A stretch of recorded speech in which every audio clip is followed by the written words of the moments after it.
If we look at the raw materials that are currently being exported from Africa to the West, we have to look at cocoa, which represents $7.8 billion per year. And we can look at gold, which represents another $30 billion a year. And coffee, another $3.5 billion a year. And then we can't exclude shea butter or cocoa butter or timber. And if we add all of these things together, we're looking at a sum total of approximately $50 billion a year in raw materials. And so what does that mean retail? When we ask ourselves, what does adding value mean? We can look at multiplying that $50 billion by at least 10.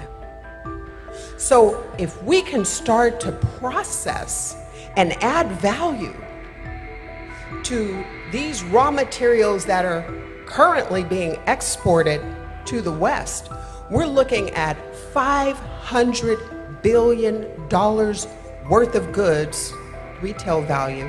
So this is Madam Bridgette Harrington, the Chief Executive Officer of Igire Coffe, encouraging Africans to stop exporting their natural resources in their raw state, because selling these raw materials to other countries is like trading your raw apples for apple juice. You get less money.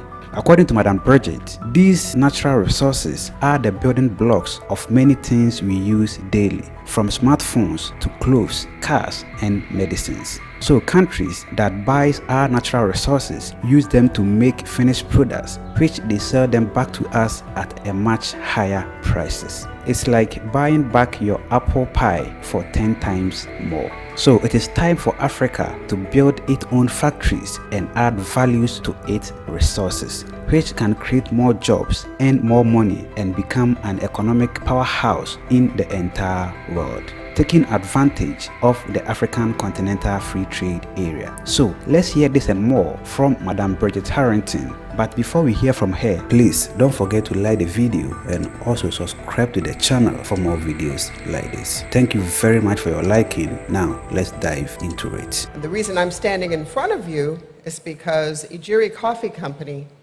was one of the first companies to trade under the Guided Trade Initiative of the AfCFTA. Before we get into that, I want to delve into how do we move this needle forward.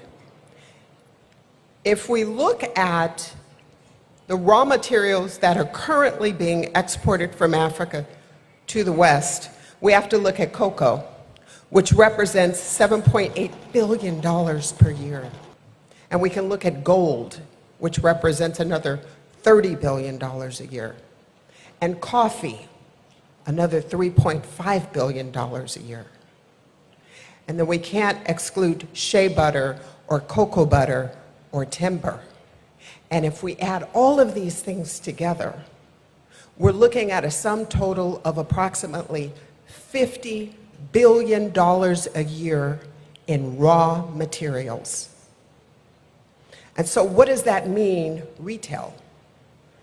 When we ask ourselves, what does adding value mean? We can look at multiplying that $50 billion by at least 10.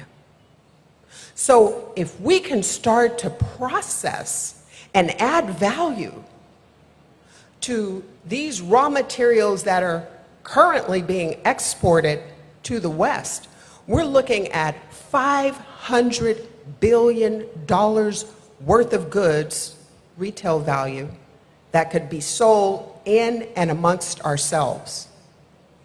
Imagine what that would look like for the continent.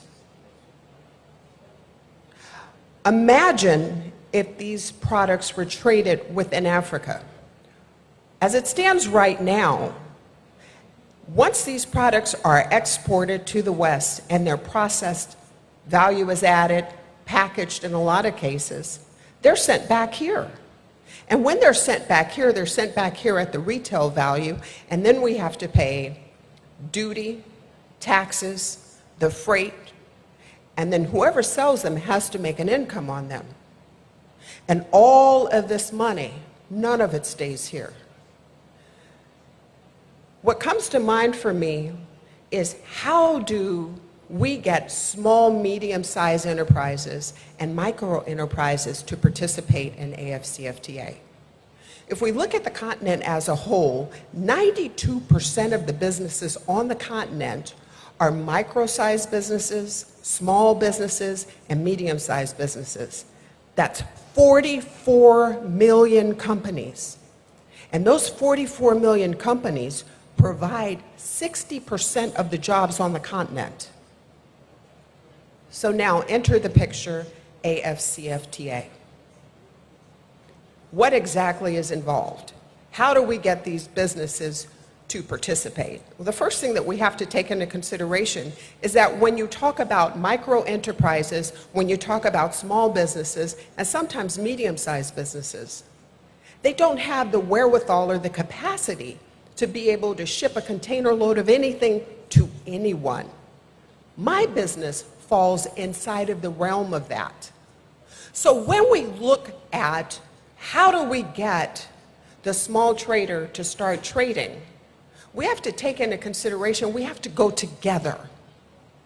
And so hence, AfCFTA has come up with a model to establish AfCFTA trading companies in all of the countries who have signed and ratified the agreement. I do believe that this will assist us in trading. So when I say, what does that look like? An AfCFTA trading company would be responsible for the import and the export of all goods that trade under AfCFTA.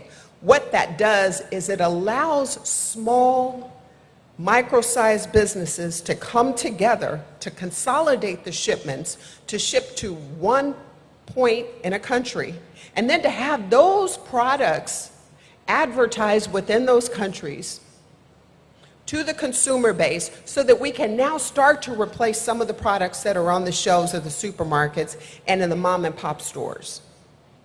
In order for these products to be traded, that part is easy. In order for the products to be sold to the consumer base who's currently buying milk from, let's say, France, or shea butter that left Ghana and went to the US and came back, in order to have these products sold in the individual countries, the first thing that we have to do is we have to realize and recognize that the consumer needs to know that those products are in the market. The second thing is that once the products are in the market, they have to be made available to the consumer base, which means that there has to be a venue or an avenue for that consumer to purchase that product. And once that starts to happen, then trade starts to happen. Now, when we look at this whole thing of intra-Africa trade, we also have to take into consideration the importer. And this is where AfCFTA plays a pivotal role, because what the agreement does is it allows for the import duties either over a 5-year period of time or a 10-year period of time to be reduced to zero. How does that benefit the exporter? Well, essentially, there's no direct benefit, but what it does for the importer is it makes their products competitive with the products that are coming in here from France or from other parts of Europe or from the United States. Now, in order for our products on the continent, though, to be competitive, we have to take into account not only the processing, but the packaging must be up to international standards. The labeling must be up to international standards. And once we're able to achieve that, then we can move forward with fully trading amongst ourselves. Some of the governments have expressed concerns, and they've been expressed to me, that they're afraid that if they move forward with this and fully push their small and micro-sized businesses to trade, that they will lose money. And the revenue that they're thinking about is the revenue that they will lose because they've reduced the duty to whatever the percentage is or to zero.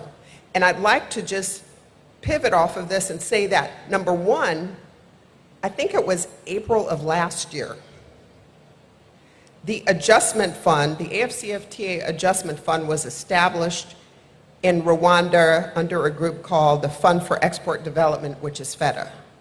So for everybody in the listening audience that has had this thought in their mind, please understand that although you're reducing the duty and you're reducing the revenue of your country, you can make an application for restoration of those monies that you've lost.